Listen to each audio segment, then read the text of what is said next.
What's going on, Tamers? It's me, East, man fighting against his demons. I say that because BT15's Exceed Apocalypse has finally come out for Japan and Asia, and we have our first week of event results. Leading up to the set's release, a lot of people were really afraid of the new secret rare Apocalymon, who could take out other decks by milling them out rather than attacking through security. That being said, let's take a look at how Apocalymon and the rest of the BT15 decks did in their first week as we take a look at some event results, a couple of key takeaways, and a close look at some of the decks that topped over the course of the first week.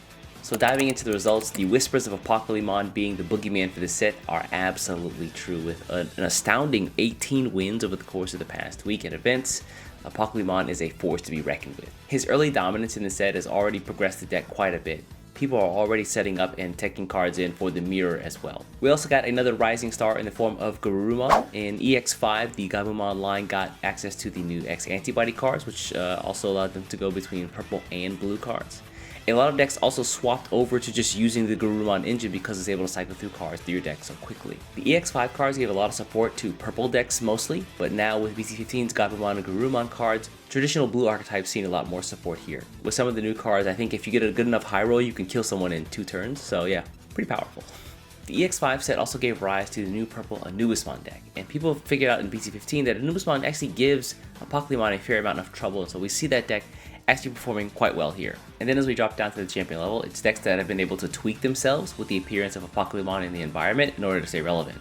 Things like Agumon and Shine Greymon take in Omnimon Merciful mode in order to remove cards from trash and stop Apocalymon. Meanwhile, Fenrir Lugumon received support in the form of the new Lugumon level 3 card, where in the past, your level 3 was kind of awkward, where it was either like a Drachmon or like a Foscomon or something like that. Now they have actual support, more SOC support for that deck, so only made it better. And moving down to the rookie level, it's kind of sad because this feels like the list of underperformers for the week. I had really high hopes for Digipolice, but it feels like people are still trying to figure out the correct build for the deck, so that'll take a little bit of time, I suppose. I also thought that decks like Beelzemon and the D-Brigade / Digipolice cards would actually perform pretty well against Apocalymon, but honestly, that hasn't been the case. Fanglongmon and the rest of the David cards, while I feel like they have a pretty good matchup against Apocalymon, the problem is there's a bunch of other offensive decks right now that can just kind of take them out before they can get started. And then there's Leopardmon. Leopardmon feels like the little deck that could, where I don't expect anything from it, but somehow it just keeps surprising me every single week. Yeah. And then looking at the decks that only got a single win over last week, it's kind of sad to see things like Chaos Dramon and Machine Dramon, which got direct support in this set in the form of the new SOC and Marvin Jackson cards, as well as Leviamon, who got a really cool X antibody card, and the red Phoenixmon, which honestly I didn't expect to perform very well, but okay, I can be pleasantly surprised. Also, just a heads up, this little icon here with the Emergency Digimon Fusion card artwork is actually going to be the representation for Megazoo. Some people have actually tried out Megazoo because it gives them an easy way to get to Omnimon Merciful mode, which completely screws over Apocalymon, and so we see a little bit of a resurgence of that deck as well. So the first deck I want to take a closer look at is going to be Apocalymon. This one comes by the way of a really prolific player out here in Tokyo by the name of Omito. Omito has helped to push the development of a lot of decks in the past, things like the Aboromon. He also did a lot of work on the Library Owl, like the Mill decks, and I think recently he was trying Belphemon with Leviamon, and now he swapped over to just Apocalymon for this set. And his build is actually, I think, really solid. I'm gonna kind of go out of order here, but I think it'll make sense in the end. We see 3 copies of each of the Dark Masters. Right now, it feels like Apocalymon runs 2 different variations. The first variant, of course, being the Garurumon engine, with the purple cards being able to cycle through the deck very quickly. The second variant doesn't use Garurumon, but it does use the Icemon Scatter Mode and the new BT15 Bakemon in order to cycle through cards on Evolve and Deletion. We also see 3 copies of Psychemon. You're probably wondering, well, what is Psychemon doing in a deck where you actually reduce your play cost of cards? And that's because in the mirror, you need to stop your opponent from playing their Apocalymon. So in the early game, you have the option of playing Psychemon to stop your opponent from getting to an Apocalymon very quickly, or once you've dropped your Apocalymon, you can drop a Psychemon to stop your opponent from doing the same thing. The rest of the level 6s in this deck are mostly for utility once you get to your Apocalymon in order to give him various effects, things like the Magna Dramon here to give your opponent the blanket minus security tech 1. We also see things like the one Craniumon here, who basically makes your Apocalymon invulnerable for a single turn. We also see 2 copies of the old BT2 Piedmon. This is actually a very heads-up pick for the deck. Many Apocalymon decks right now actually run Deathclaw because of the running joke that Icemon Scatter Mode has jamming. It doesn't actually have jamming, but it feels like every time this thing swings into security, it just does not die. So as a way to actually take out something on your opponent's side of the board and get rid of your Icemon Scatter in order to cycle through your deck, they use this card here, Deathclaw. That being said, on the chance that you actually set up a Psychemon on board, the Deathclaw also gets rid of it. However, it only gets rid of one Psychemon. So what people are doing now is they slot in the Piedmon here so they can drop 2 level 4 or lower cards, and those targets are mostly going to be both Psychemon. That way, Death Clock can only take out 1. And then finally, pretty much every variant of this list runs Analog Youth because he cycles through the deck. It allows you to pull out the cards that you need while trashing cards you don't need. For example, trashing the Dark Masters while pulling out things like Apocalymon, your Icemon Scatter Mode, or Gabumon cards. The one thing I want to highlight about this is that he put out a comment alongside this deck, and is that he felt like Craniumon wasn't super useful. So if you're thinking about using a build like this, maybe swap out the Craniumon for something like Metallic Dramon in order to make the deck a little bit scarier. The next deck I want to highlight is going to be the new Blue Garurumon deck, BT15. The new Blue Gabumon, Garurumon, and Matt Tamer cards are fantastic support for this deck. Gabumon lets you give a Digimon blocker for the turn. Garurumon lets you either play a Matt Tamer down for free, or just draw a card if you already have one down. The Matt Tamer functions essentially as a Gabumon memory boost, where you can play him down, search top 3 cards for a Gabumon or Garurumon named card, which basically makes pretty much anything in the deck searchable, with the exception of the Omnimons here.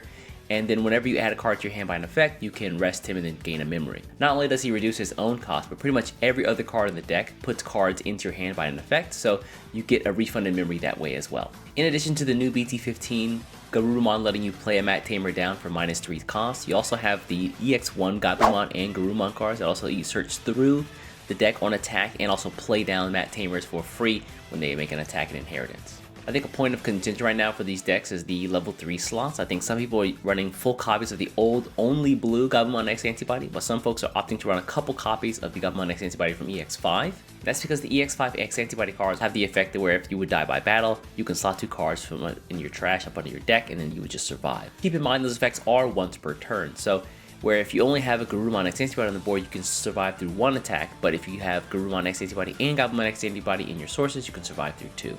On the top end, I think this split is pretty common between the Metal Garurumon Ace and the BT15 Blue Metal Garurumon cards, where it's about a 3-1 ratio.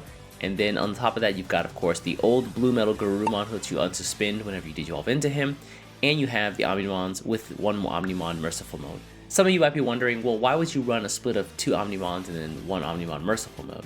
Whereas because Apocalymon is so prevalent right now, why not run the reverse? That's because this deck will likely just kill your opponent before you even need the Omnimon Merciful mode at all. So if we're looking at potential OTKs for this deck, we first get to our level 5 Were Garurumon, who can attack, trash a card in hand, and then unsuspend. He can attack again. Then using the X Antibody Protoform card, he can digivolve into Were Garurumon X Antibody for 0. In this case, you're not going to attack with the Were Garurumon just yet, but you're going to digivolve him further into the Metal Garurumon Ace for 0 by discarding 3 cards in your hand.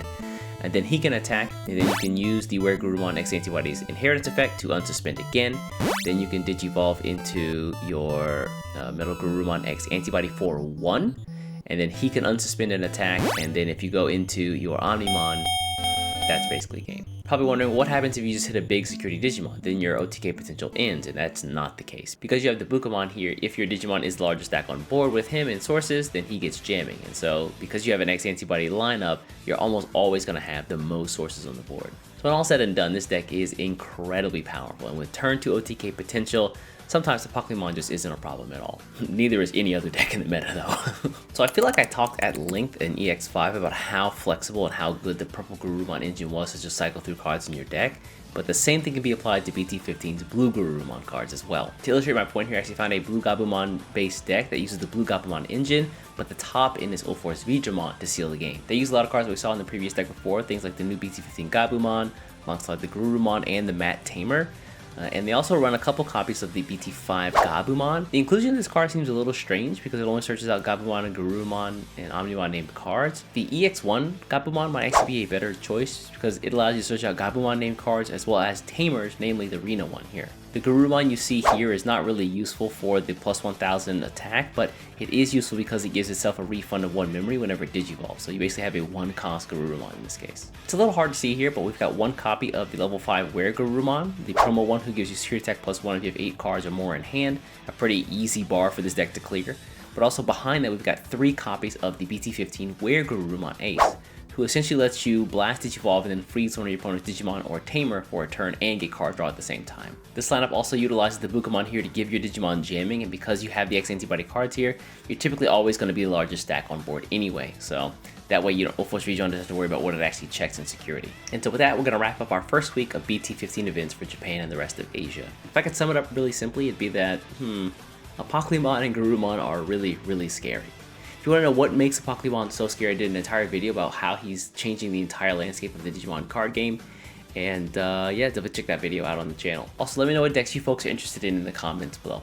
Anyway, I'm going to get out of here. Before you get out of here, do me a favor, hit the subscribe button, and I'll catch you in the next one. Take care.